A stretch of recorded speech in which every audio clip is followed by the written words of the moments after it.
April morning, 1945, the war's last breaths crawled across a gray German sky.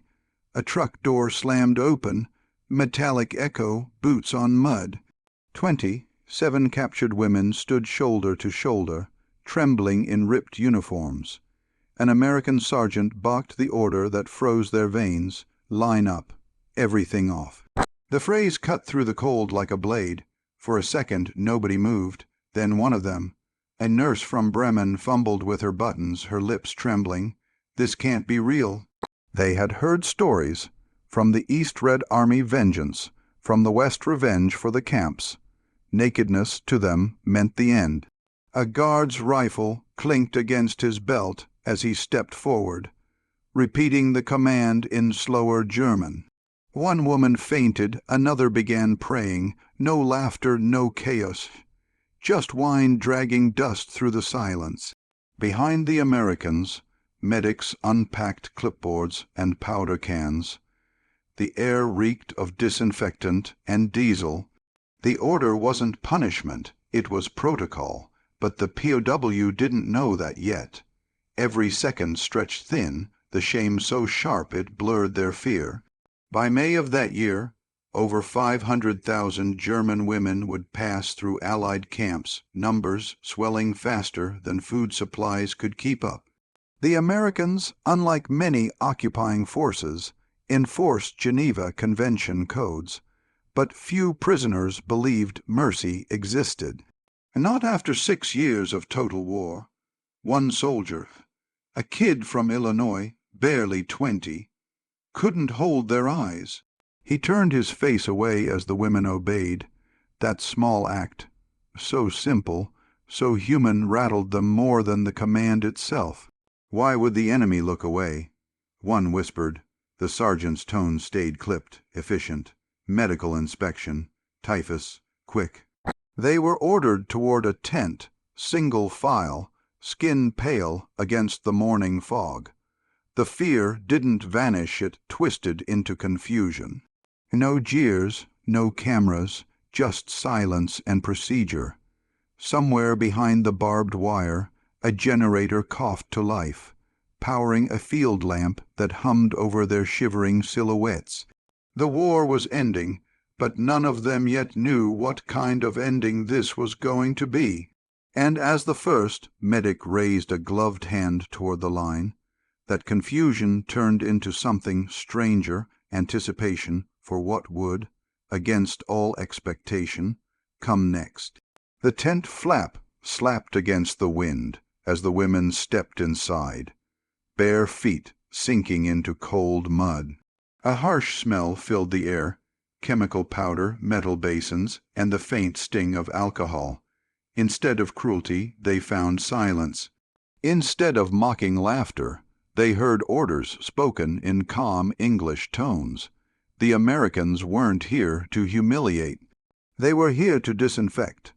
A medic, sleeves rolled up, dipped his hands in sanitizer, the sound sharp and sterile.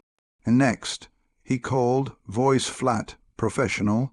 He didn't stare, he didn't smile, he just worked. Checking skin, noting symptoms, dabbing powder into hairlines to kill lice.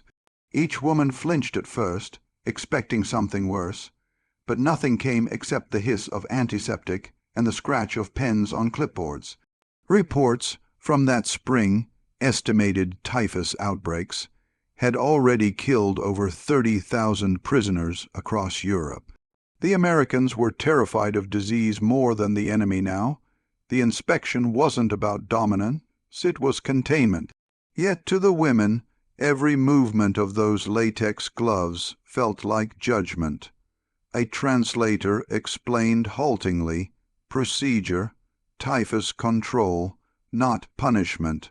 A few believed her. One older woman spat on the ground, whispering, "First they strip us, now they call it medicine." But when she saw the medic gently cover a wounded shoulder with gauze, her anger cracked. They were given identification tags, a canteen of water, and a gray army blanket. The sergeant kept his gaze on the paperwork, never the bodies in front of him. To the prisoners, that restraint was disorienting. One whispered, "He didn't even look," as if the absence of cruelty itself was an act too strange to trust.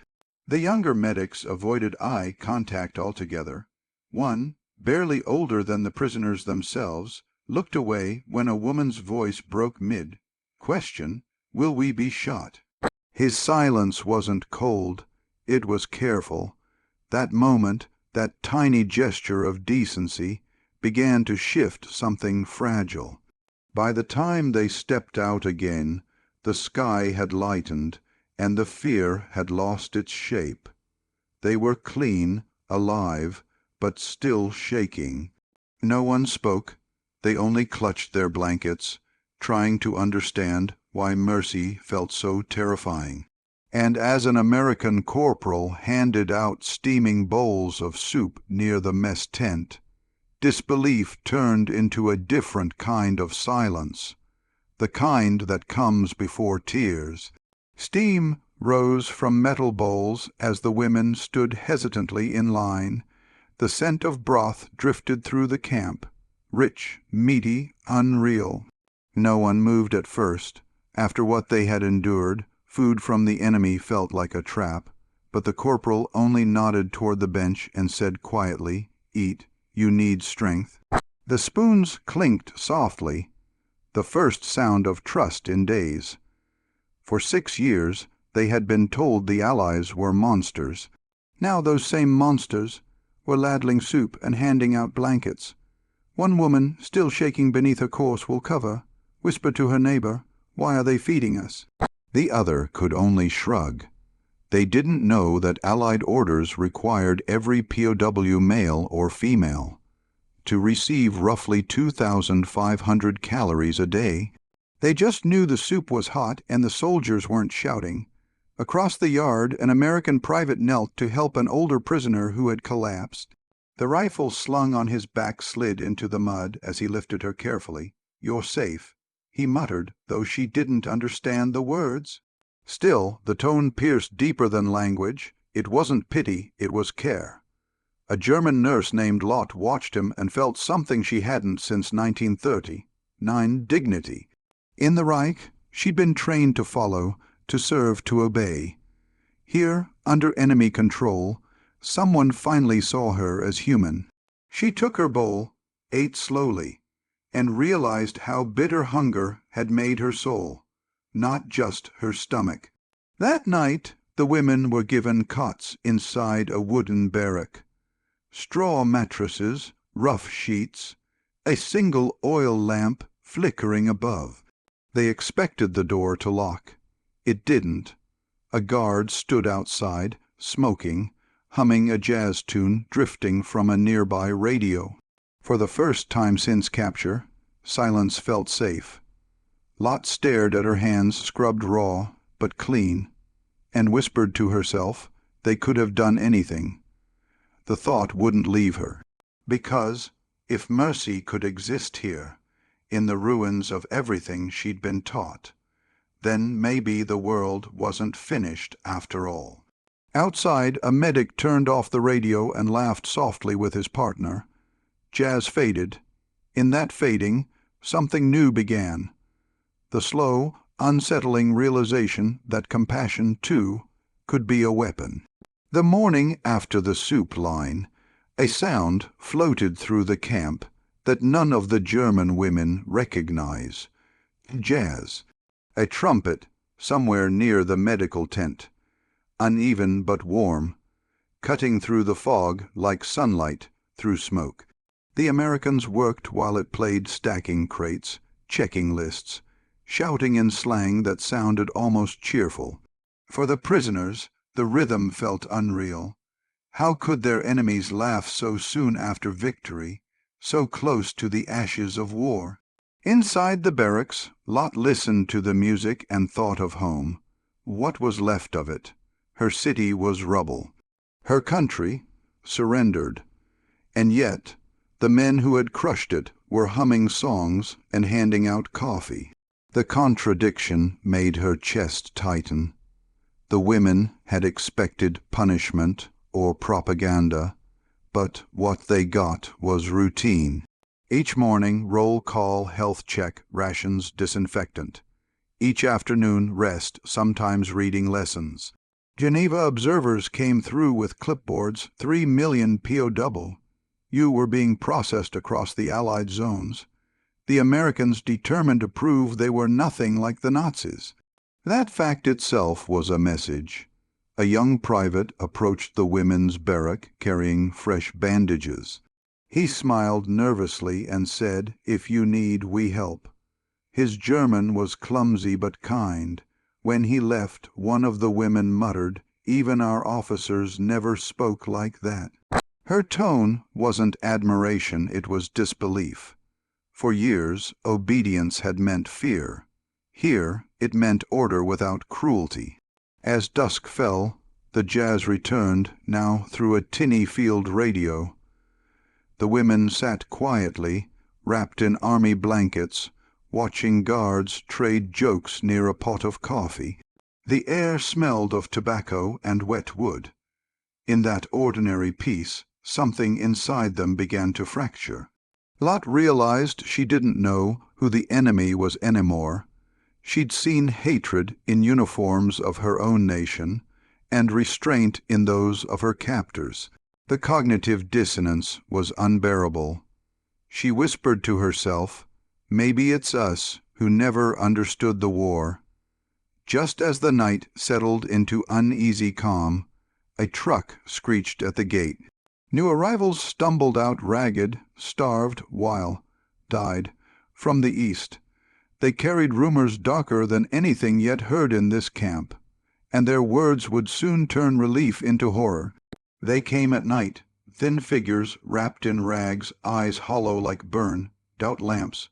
The truck backfired as it stopped near the fence, and the sound made everyone flinch. These were German women too, but from the other side of the continent, those captured by the Soviets. Their faces told stories their mouths couldn't. The Americans guided them carefully, almost gently, but even the medics looked shaken.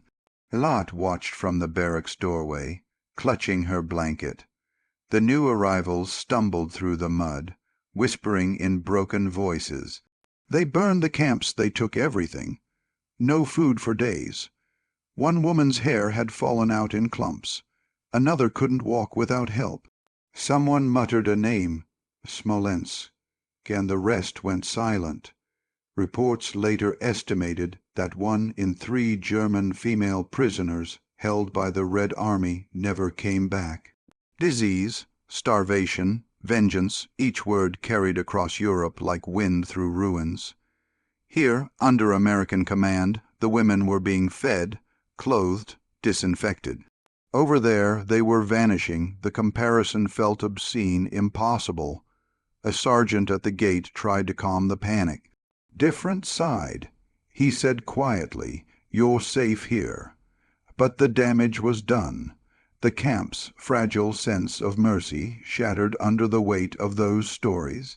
Gratitude began to twist into guilt. Why them? Why not us? That night, Lot couldn't sleep. The moans from the infirmary bled through the walls. She thought of her sister, last seen near Königsberg when the Soviets advanced. Maybe she was still out there. Maybe not. Lot whispered a prayer she hadn't said since childhood. By dawn, the women began treating the American camp like a sanctuary, not a prison. They followed orders without resistance, kept the barracks clean, even smiled when guards passed. It wasn't submission, it was survival. Compassion had become the rarest currency of the war, and they had just learned how expensive it truly was. When a medic brought extra soup to the newest arrivals, one whispered, "At least here we live." Lot turned away, tears burning behind her eyes. Because survival, she realized, wasn't victory. It was responsibility. Outside, the mail clerk pinned up a new notice about correspondence. The words "letters home" made every head lift. Hope flickered again, but only for a moment. The notice went up just after sunrise, typed in English and broken German. POW may write home, 1 page, censored. The women crowded the board, eyes wide, hands trembling. After months of silence, the chance to send a letter felt like salvation. Lot clutched the stub of a pencil the medic gave her, sat on her cot, and began, "Mama, I am alive." The room went still. Only the scratching of graphite and the faint hum of generators filled the air. They wrote fast, as if afraid the permission might vanish before the ink dried. One woman described the camp food: hot soup, bread, kindness. Another simply wrote, "Don't worry, I am safe." They folded the sheets with shaking hands and passed them to the guard at the door. But what they didn't know, what no one told them, was that nearly 60% of POW male in 1945 never left Allied censorship offices. Words were crossed out, entire pages confiscated. Anything hinting at conditions, movement, or morale vanished into file drawers. The women's letters became ghosts, locked away in bureaucratic silence. Weeks passed, no replies came. Lot waited by the gate each morning, pretending not to hope. When the post truck finally arrived, it only brought supplies and an officer's report. Not a single reply. One soldier muttered, "Censors hold everything." Another shrugged, "Rules were rules." In the evenings, the women began reading their letters aloud to each other instead, as if saying the words might send them through the air. One wrote to a husband who'd never returned from the Eastern Front. Another described a home that no longer existed. Their voices filled the barracks like prayers that no God was answering. "Freedom isn't always bars," Lot whispered one night. "Sometimes it's silence." The other women nodded, too tired to speak.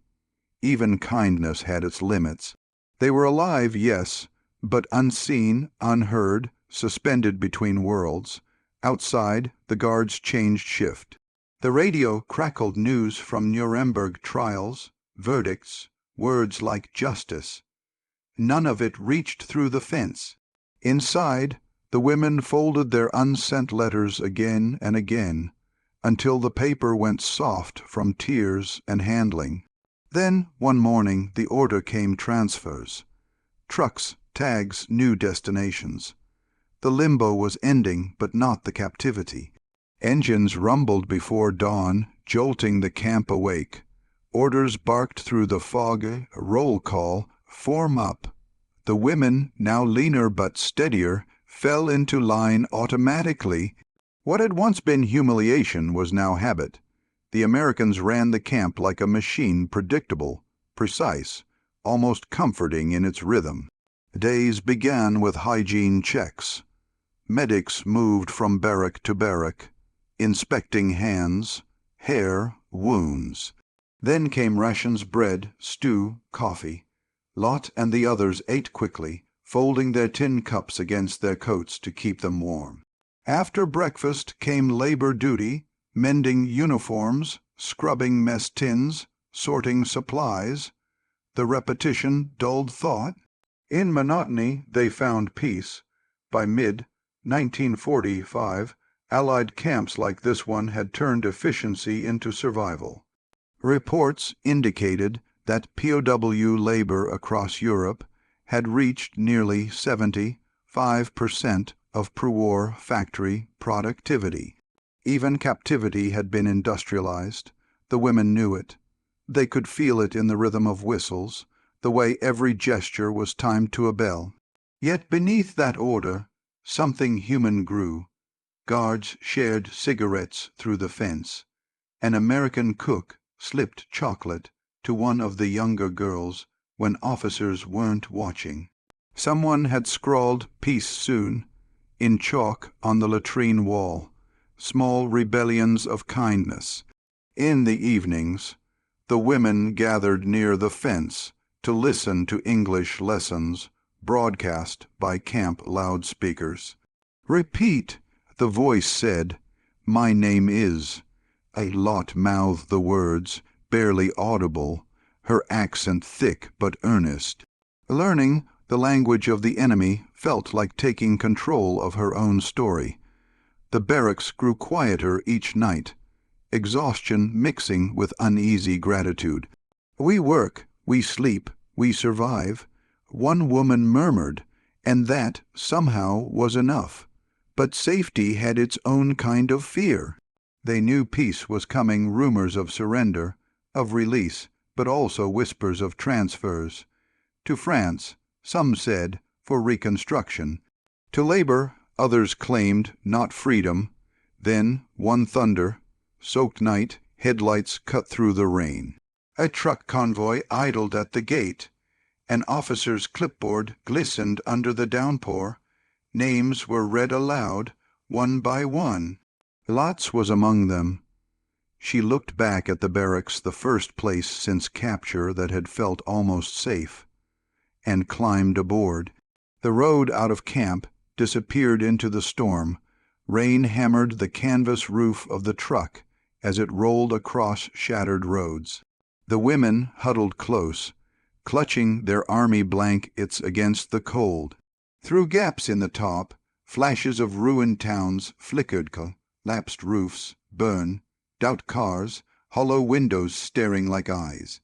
Every mile pulled them farther from the American camp's uneasy mercy and deeper into uncertainty. When the convoy stopped at a rail yard, the women were ordered out. French soldiers waited by the tracks, their faces unreadable. The air smelled of rust and coal smoke. No one spoke German here, and the silence between the guards and prisoners felt heavier than chains. Lot's boots sank in puddles as she stepped toward the boxcars. The white chalk letters on the side read simply, Travox. Work inside the train. The air was damp and close. They sat shoulder to shoulder, knees touching, the engine's rhythm drowning out their thoughts. Someone whispered, "At least it's not Russia."